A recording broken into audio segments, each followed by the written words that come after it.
Majority of the economic elites see themselves as Europeans or European Americans.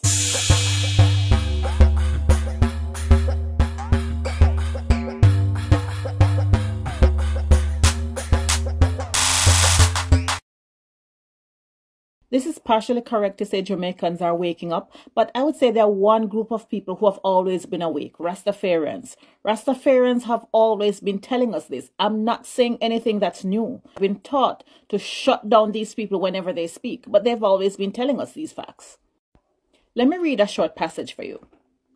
There is a very high correlation between race and class in Jamaica.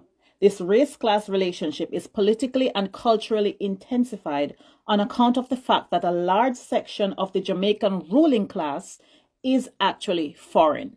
The fact that a large section of the ruling class is foreign by birth is of considerable significance in Jamaican politics and has in fact impacted on Jamaican foreign policy.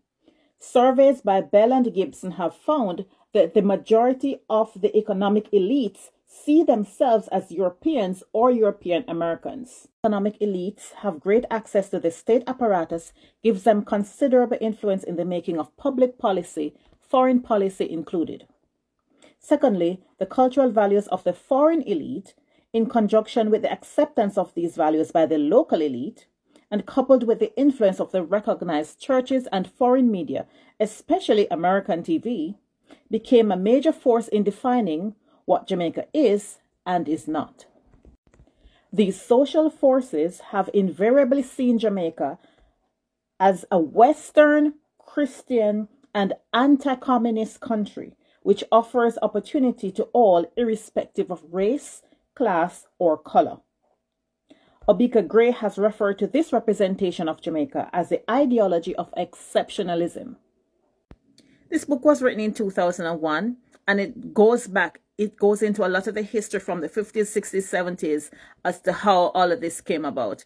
And if you think that it's different now, put it in the comments and let me know. If you think these groups now, like the Jamaica Employers Federation, the Jamaica Manufacturers Association, if you think that these groups who meet and dictate policies to the government, if you think that this is different from what is described in this book, let me know in the comments.